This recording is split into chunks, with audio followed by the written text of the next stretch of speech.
My first entrepreneurial venture was a vineyard and winery called Sugarleaf Vineyards that I founded when I was 19 years old. Founded it and created it in the Monticello area of Virginia. I spent 8 years marketing, branding, and creating a super successful business. At the beginning of 2011, I decided to start luxury market branding and pretty much came up with a list of the things that I loved most about running and creating the winery, which was the marketing, the branding, the business development, and creating strategic partnerships, boosting revenue, building an amazing team. And I decided to bring those skills to other businesses as services within my marketing company. And so how did I first end up in the wine business? I think the short answer and the best answer is really that it was a passion project. It was a project out of my heart, something that I was really passionate about, that I loved, that I spent a lot of time researching and understanding, and it was something that I was really eager to make sure that I could do. And once I was able to see that I could do that and accomplish that, I was kind of ready to move on to something else after 8 years. So for me, I was really able to hone in on what my strengths were based on my interest and what my passions were based on knowing myself. So for me, when I went to go create luxury market branding at the very beginning of 2011, I made a list of the things that I loved most about being responsible and my duties and my responsibilities really at my first company. And those were the marketing, the branding, the business development, creating strategic partnerships, really combined with my formal education in marketing and international trade. So I have a bachelor's of science in international trade and marketing. And I've always loved that field. I've always loved understanding what motivates people to make a purchase, what motivates them to patronize your business, what motivates them to be interested in your product or your company or yourself.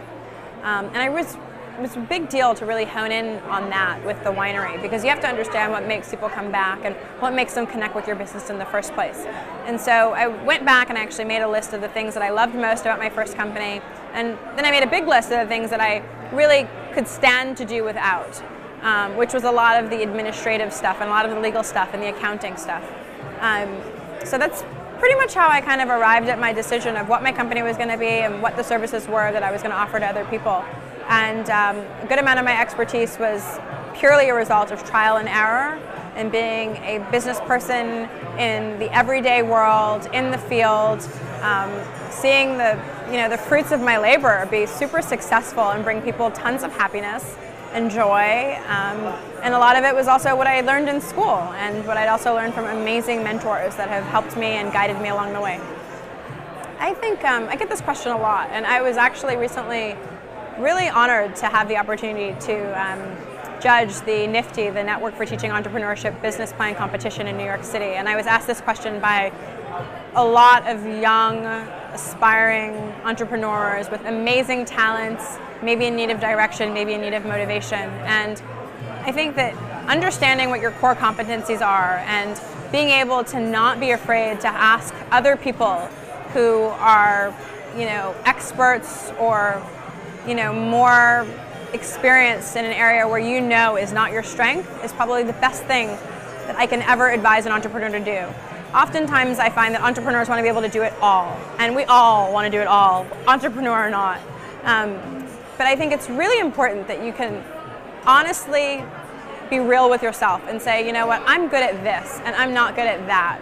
And find someone who's good at that and let them compliment you. Bring them on to your team and build up, because even if you were good at everything, you're going to burn out. So you need a partner, you need a team. So I would really advise people to be true to themselves and know what they're good at, hone in on those qualities. And I always say, work your core competencies and crush it. It's something I always tell everyone. So I think that's my best piece of advice. I think the most difficult thing that I encountered with starting my first business is that I was becoming a trailblazer for many reasons, some of which involved race and some of which didn't. By itself, I was the youngest self-made winery owner in the country. On top of that, it was the first Black-owned winery ever on the East Coast and one of less than 10 in the country, in an area where there weren't many African Americans even to start with. There's not a lot of diversity even in that area of Virginia and that area of the country. So I think that a lot of my a lot of the hurdles, I'll call them, was having to really prove myself. And I've always been a pretty self-assured person about the things that I felt confident about. And I felt very confident about creating my business and coming into the market. And I was not necessarily prepared for having to really have to go the extra mile to A, prove myself because of my age, and B, earn the respect of my colleagues just because we looked a little different. So, it's something that I know people get very frustrated about. Minorities in this day and age get very frustrated about having to prove yourself. I think everyone has to prove themselves, regardless of what your color is. But that was probably the hardest thing for me, was that I was working really hard to build an amazing business, but I was also working equally, if not harder, to prove my worthiness in the industry. And as a result, I gained the respect of my colleagues and of everyone in my industry, and it paid off tenfold. But it was another job on the plate for sure. No, you know what? I don't think I have any regrets. I really don't. I think everything that I've done, everything that I've learned, I'm really grateful to have experienced, and it shaped me as either a professional or an individual. So I appreciate all of my experiences for that reason. I think at luxury market branding, I think the biggest struggle is helping other entrepreneurs with amazing brands that have amazing potential think outside of the box. I think that's hard for entrepreneurs anyway. But now that I'm bringing my services to companies as, my own business, but yet I have the lens of an entrepreneur, I'm sitting there saying to them, almost as a friend sometimes, you can't necessarily build your business just for yourself. You have to really build your business for your market. And I think that it takes time for business owners who have spent a lot of time kind of raising their businesses and nurturing them and hand-holding them to understand and to let go a little bit, to really put their product on the market. And we deal with consumer goods, so to put their product on the market for the market and not necessarily for themselves. So I think the hardest thing is telling other people that all will be okay, telling my clients everything will be okay, but we've got to really reach your customer. And that doesn't always mean speaking in the language that so-and-so says you should. I mean, for me at luxury market branding, I think it's extremely important that companies build an identity and that they build a consistent message. I'm big on consistency and I'm big on detail. And I think it's really important that businesses create, trust within a community, because in this market, you're competing with so much. You're competing with discounts. You're competing with companies that maybe want to, earn brand loyalty versus brand awareness versus just sales.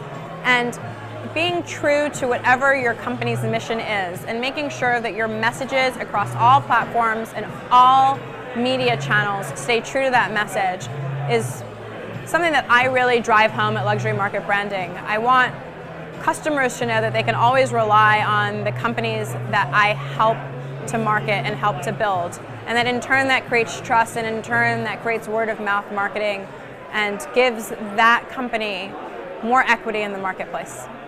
I think that for me, when I advise any company on what their marketing budget should be for what they want to accomplish, it really honestly depends on that company's goals. I hear amazing ideas every day, and it doesn't necessarily mean that I'm going to propose what I think should be the plan. I'll propose a plan based on what you tell me you're willing and capable of doing. So it really depends on the company. It depends on if it's a consumer goods, are you trying to create sales, or are you trying to build awareness? Are we talking about a community and a product that we want to build awareness for, and in turn revenue will eventually come? Or are we talking about getting a product in the hands of consumers and getting people to know it and understand it and touch it and feel it? So it really depends on A, the type of product, and B, the goals of the company. So I can't really probably answer that question in a really straightforward way. I can only say that it depends on the goals, and it depends on what your benchmarks are and where you want to be. And if where you want to be in a year is at X revenue, there's a figure, and that figure is probably somewhere between 10 to 25% of what you want your revenue to be to establish your brand in the market. So in terms of setting goals, I do this every day with my clients, and I believe in setting goals, I believe in having benchmarks, I believe in having targets 1,000%, with or without professional help, with or without a marketing company behind you, because you have to have a way, you have to have some sort of barometer for your success. You've got to have a way that your staff is accountable, your team is accountable, and that you can measure if you're where you want to be when you say you want to be there. So I think every company should establish goals, and those should be done with the help of your advisors or your marketing plan or your business plan or whatever companies are using and have at their disposal to be able to use to set the framework for how they want their company to be. My best piece of advice that I give, and I live by it myself, is always ask questions. Never, ever, ever stand around someone that you know has knowledge that you want access to and don't ask a question. Ask, and they will respect you for asking, and they will respect you even more for listening and appreciating their answer.